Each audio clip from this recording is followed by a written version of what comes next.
Жылан балық ертегісі. Бір балықшы өзен бойында балық аулап отырып, үлкен сазанды қолға түсіреді.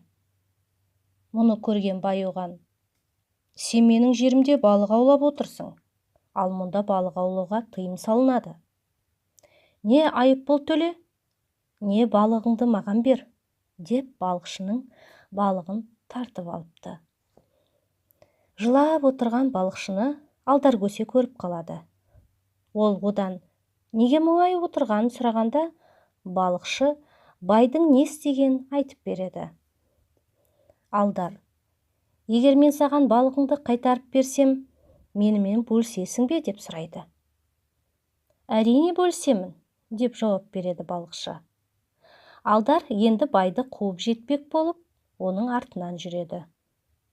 Бірде басқа адам болып киініп алып, байдың алдынан шығады. "Ойбай, қолыңдағы жылан не? Таста мұны, ол сені жеп қояды, таста", деп байдың қолындағы балықты нұсқайды. "Ей, сенің басың істей ме? Мынау деген жылан емес, сазан ғой. Оны неге тастаймын? Кет әрі", деп әрі қарай жүре береді. Енді бір жолы Алдар кемпір болып киініп, қайтадан байдың алдынан шығады. "Ой, балам, неге жыланды арқалап жүрсің? Ол үйіне барған соң сені жеп қояды ғой. Қалай қорықпайсың?" деп шошытады. Мұны түсінбеген бай: "Мынау жылан емес, балық қой. Неге мен одан қорқуым керек? Мен саған сенбеймін", деп кетіп қалады. Әйтсе де екі адам қолындағы балықты жылан деп айтқанына қорқып, бай сәл ойланып қалып еді.